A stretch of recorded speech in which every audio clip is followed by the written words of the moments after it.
Okay, so hi Natasha. Thank you so much for joining me on the OhKay Podcast. How you Thanks for doing? having me. I'm good. Okay, so do you want to just start off with who you are and like what you do?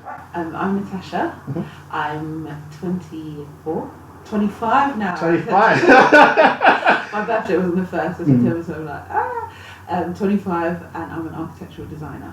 Okay, that's cool. So generally, this podcast is like all about investing and like getting young people into finance. So I'll just say, how's your investing journey been, and like when did you start investing? Okay, so started investing early this year, and I had a demo account for about a month. But I was loving that because obviously you're loving it because it's not your own money. And then I was just like, you know what? I think I'm ready. So after about a month of having the demo account, sorry guys, I used the Trading 212 app by the way. So after a month of having that, I was ready to begin on my own, and then I just put in like about £30 to start with. I was just like, this is money that I don't mind losing, because I was like, I'm unsure of what I'm doing. I'm still kind of researching, so let me just, this is money that you'd spend on like a takeaway or exactly. Your top. So I'm just like, I can afford to lose this. See, someone listens to my videos. See, money that you're not really going to use anywhere else. That's really good. Yeah, or money that you know that this is what you would spend on like a meal out, and you do spend it and you don't even think about it the next day, but it just, that misconception of when it comes to trading, I'm scared. Yeah. So yeah, just started with the amount I was comfortable with, and then like it was doing a bit well, so I'd made like about £5. What's your first investment? Sorry, say that again. What was your first investment? It was in Tesla, and then it was in, but that was just like a few, like I was still kind of like testing the waters.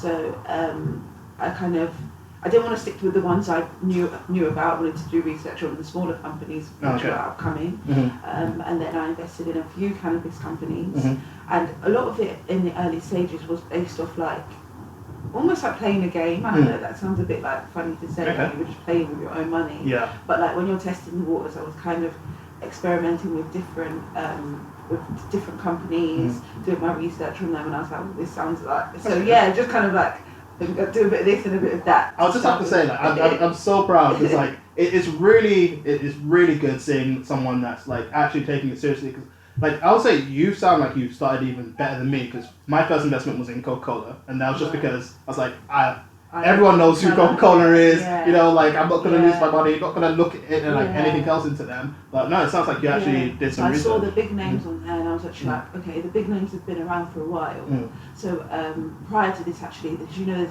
crowdfunding? Yes. So I'd always been passionate about investing in startups or investing in companies that were quite new to the market. So I tried to like avoid the big names initially, because I had that mentality of, oh, it's probably even too late to start investing in the big names, especially the ones that have been around for years, like Coca-Cola. And then once I'd done my play with a small amount of money, I was like, okay, I'm ready to put in a bit more. And then I just slowly started putting in a bit more and contacting people like you to kind of find out that I was on the right track. So yeah. Oh, no, that's really interesting. For investing in small companies, have you do you use Crowdcube or what? Yeah, it was Crowdcube. Yeah, so Crowdcube is a bit of AIDS. Like I like that. That's really good. Yeah. Okay, so I would also say when it comes to investing, like I say in my videos, one of the most important things is having a kind of goal. So when it comes to like not just specifically investing, like, what's your journey been like with money in general, like, and how does that factor into the goal that you now have with investing? I think I've always had a good relationship with money. I think you can always look better back than me. I think you can always look back and be like, I should have done better, I should have saved. Like I've always worked from such a young age, from literally 16, got a job, was independent. We're going to come back to that because there's a specific thing I want to talk to you about. So yeah, I think I've always had a good relationship with money, but I've always known that the part-time jobs that I'd had, like growing up, and the full-time jobs that I've had now, it's never been enough for me. If that makes sense. There's always been that element of wanting more. So for me, I was like, okay, I'm happy with what I'm making, but it's not enough. And that was kind of what drove me into let me start looking at these additional sources of income that everybody keeps on talking about. Like, let me get into it. You know, 100%. Okay, that's pretty good. So I guess just before we forget, one of the things I definitely one of my earliest memories of you is working with Mary Kay. Yeah. How did that go? Cause so with Mary Kay, it was like skincare, beauty, like all of that was. I loved it. So I started with Mary Kay, and it was an extra.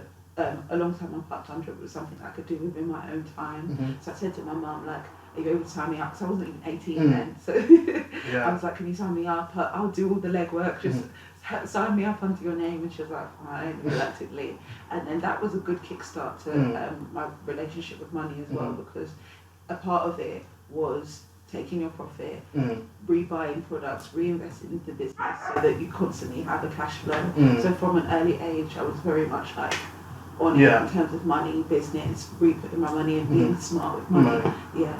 That's really good. Like, yeah, because I can remember you coming around with like your sets. My products. Yeah, it was like, it was inspiring because, like I said, seeing young people that are like really like, okay, this is money, I have to get it, you know, and have to actually work for it. Because I feel like, you know, there's a difference between someone that has worked for their money and earned it, and then just been given it. Yeah. You know what I mean? I think you spend it differently. Yeah, 100%. You value it more. You think about it a lot more. Because like I can remember even when I was younger, like I barely got any money, and I had to work for my money. I was one of those kids that in like lunchtime I'll be selling my food to get money, and as soon as I had enough to buy what I wanted, I always stopped and thought, what is the best product? What's the best value for my money? 100%. You know what I mean? Because you can't just be splashing your money willy-nilly. So just kind of going off of that, what else are you working on now? Okay, so far at the minute, part of this money conversation, I think, thank God for lockdown, to be honest, because I think it was a time to really kind of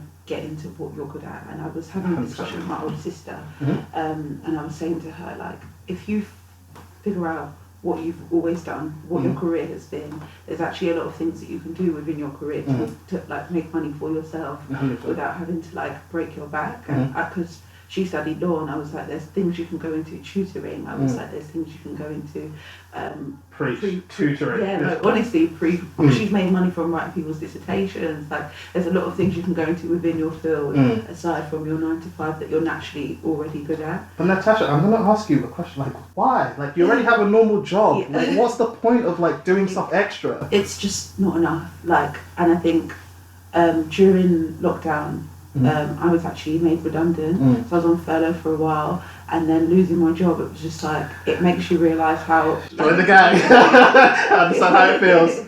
The lack of security. And the thing is, when I found out that you can't work for us anymore, I think I was just kind of numb to bad news at this point. Okay. Because I was doing my masters alongside work. So wow. in my mind, I was just like, can I continue with the masters, since they were funding the masters? Oh, right. Right, so then that's what made me start like Natasha Business Design, because I was just like, to be fair, the tasks that I'm doing at work, I am able to do them at home. I've got a bit more of creative control.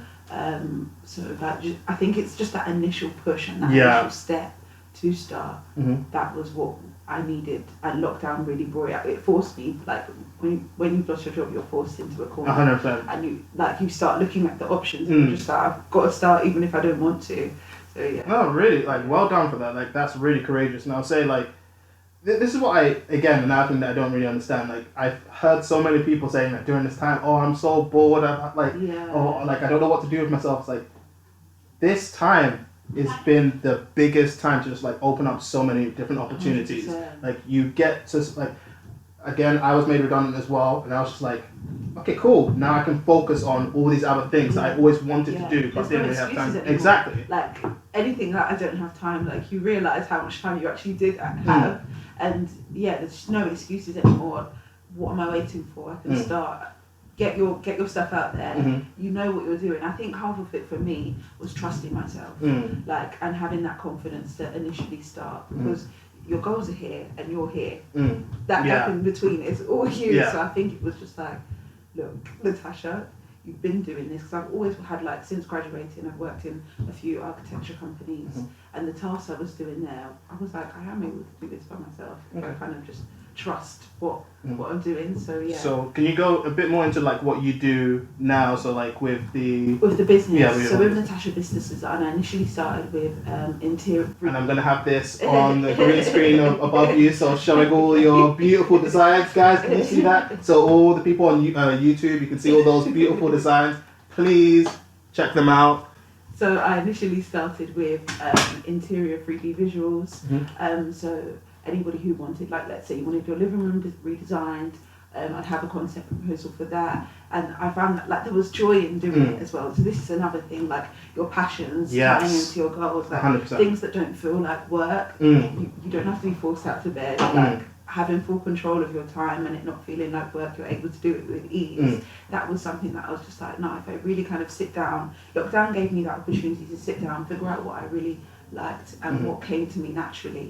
And I was like, so I started with doing a lot of visuals, internal visuals, 3D visuals, and that was my initial push. And then I was like, okay, I've also done a lot of floor plans, elevation sections. I was like, okay, slowly started expanding, and I was just really like, cool. now there's a lot of joy in this, and it doesn't feel like work, and I'm getting paid for it. That's really and good. I'm secure because after the job situation, it was just like, now everything is on me. I've got to reach out to clients. I've got to find developers who need this work produced, and I've got to be the main man pushing this almost. Exactly. And if you don't do it, that's your income. So it's a completely different mindset. It's like now you work for yourself. Like everything that's going to happen now is completely dependent on you. It's like you're not a part of a cog in a company. You know, because I think that's the biggest thing, and I really want to stress to the viewers and listeners out there, is it kind of ties into investing. The biggest power or the biggest luxury that you have is your time. You know, so you can either choose to work for somebody else and give your time to them, or you can use all of that time for yourself. Because you're literally building another man's dream. Exactly. And it's just like, I think, you know those, I don't want to say they're cringe sayings. No, alright, they are cringe. But some of them ring true. Yeah, some of them are true. Like, you actually are building another man's dream, and I think if you put that time into yourself, you'll realise you are actually able to do it. I think for me it was just trusting myself and having the because when you're in a company, you're sheltered. It's a safety net. You know when you're going to get paid. You know that you're able to budget. You're able to like write down everything to the pound, to the pennies even, of what's coming in and what's going out. Now, when that's removed, it's like the fear sets in. Yeah, 100%. Oh god, what do I want to say? Something else. Oh, and I also just want to emphasize, like, we're not bashing working for a company or anything like that. And there's no reason why you can't do both. And, like, during my time, tuition is something I've done for like over 10 years now, and it's one of the most time efficient ways to just make easy money. So, guys, if you're at GCSEs or if you're lower, like, pass your A levels, because it's not just about taking that to uni. It's like you could literally teach other people below you and earn so much money. At this point, it feels like I'm getting paid to just talk to people. It's so easy. But Kay has been saying this for a while. He has been preaching about tuition from the beginning of time. Like, tutoring. And it's true, because it goes back to what I was saying about like the things that you already have knowledge in. Like, we have a basic maths and GCSE and English level understanding, and if you're blessed and you have a degree, like, that's your area of expertise. So like, don't doubt yourself. Like, you did those nights in the library, so you've got, you've got the knowledge to like impart that onto someone else. So there's no reason why you should feel like, oh, I don't know what I'm doing. Like, you're literally regurgitating what you've been taught. Yeah, exactly. Kay preaches about you.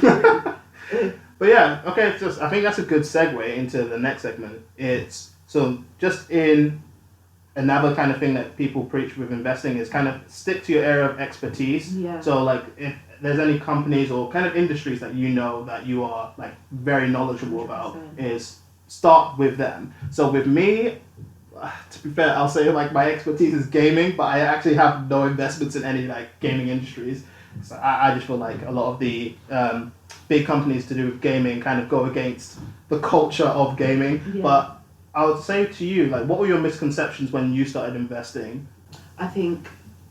Or before you started investing? That I'd lose money overnight. I think that was the biggest one. You put it in, it's all gone down. And it's just like, when you think, it's such a silly misconception, because you think okay, with savings accounts, for example. I was checking my bank statement the other day, 10p. 10p. Oh man, yeah, so I think, that's the biggest misconception, that you put it in and overnight you've lost it. I think another misconception is that it's the biggest risk ever. And it's just like, someone said to me the other day, and I think it was this statement that just made me think, you know what, I'm just going to do it. It was just another cringe statement, but yeah, scared money actually does not make any money at all. Like, and there's nothing to be scared about. There's what's there to be scared about? Yeah. And I think, like I said, I started with a small amount that I was comfortable with, that I'd spend on Chinese. Yeah. So, like, if you start with amounts that you're comfortable with, there's literally nothing to be scared about. I was speaking to someone on the phone yesterday. He was like, I want to start, but I'm scared. And I was just like, what is it that you're scared about? He was like, I don't even know. Yeah, that's why, like, the number, like, so many people, and all of you guys have reached out to me on Instagram, and they just haven't done anything else. Like, we get it. Like, it is scary to begin with, but like I said in my video, take baby steps. Whatever, it doesn't matter how much you start investing. It's just about staying consistent. So even if you start off with £2, you know, at least you start to get the idea of the fluctuations in the market. Like, let me just say, from my personal perspective, like now, 80% of my portfolio is in Tesla. Tesla today, I think, have just fallen by like 12%. My portfolio value goes up and down by about £3,000 like every other day. And I don't care, because you get used to being like, that is the market, that's a normal thing. Like, nothing just rises, it falls as well. But over time, a long period of time, that's why I said it's good to have a goal and know that anything that you invest in, you shouldn't really invest in anything that you plan to sell within 5 years, generally. Because the company's value in 5 years' time is most likely going to be more than it is today. And remember that it will always be more than whatever is sitting in your savings account in the next 5 years. That will probably even be less by then, because the economy is in tatters. So it's just like, when you really think about it and you put pen to paper, write down what you're even scared about, you'll realise that there's genuinely nothing to be scared about. That's a good point, actually. Because, like you said, I can imagine having that much that it's fluctuating in would look quite scary should I put my money out. And another thing, actually, sorry, before I forget, one thing that I always said to myself was just like, this isn't money to cash out in the next month. This isn't money to go and buy a new dress or a new car. Like, this is, like, seeing the bigger picture. For me, it was just like, this is money that, like, will hopefully be able to send my kids to private school if I start like a good foundation now. This is money that I'd like to have, like, a good foundation for, like, my future. This is not money for short-term things. I think changing your mentality towards like, it's not money to be spent. It, like, I can't, like, for the life of me, I've forgotten the word for that now, but it's just like, just thinking delayed about gratification. Yeah, delayed gratification. There you go.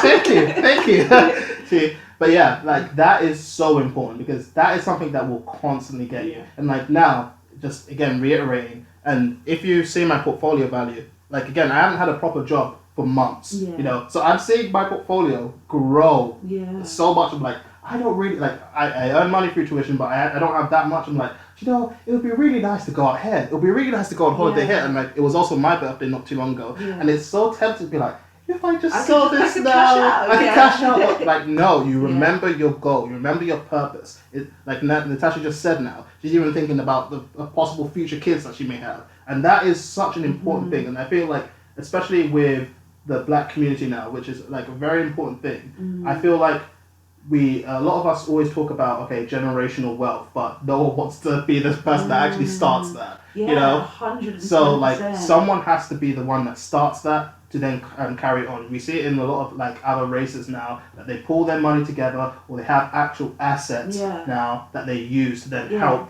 each other. Like, when I couldn't afford like even like a Tesla share, I was just like, I said to my brother and sister, like, bring it.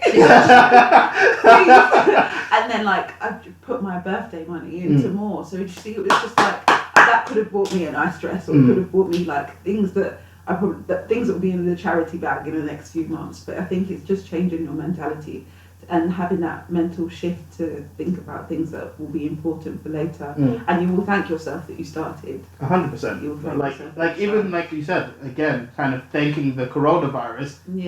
For the longest time, we weren't even allowed outside. So do we need all these new shoes? Do we need these new clothes? You know, at the end of the day, it's just not important. Yeah, it really isn't. I think it's important to treat yourself every once in a while, because I don't know whether you've heard about, there's this movement called FIRE. So financial independence, retire early. Mm-hmm. So that's a big thing on the internet, and a lot of those people can sometimes take it too far to the point where they're not going to enjoy anything. Mm-hmm. They're just going to save all their money. It's like it is still important to enjoy tiny bits of life, but at the end of the day, I think you should have a mindset like I don't know whether it's Dave Ramsey that says this, but if you can't afford 5 of that thing, you can't really afford it. Yeah. Unless if it's something that you're going to buy that makes you money, then that's okay. That's what's called an investment. Mm-hmm. But if you're just going to buy something that's luxury and it's not really for any kind of actual purpose, it's just not needed. Like you'll realise how you look back at, even I look back at some of the stuff that I've spent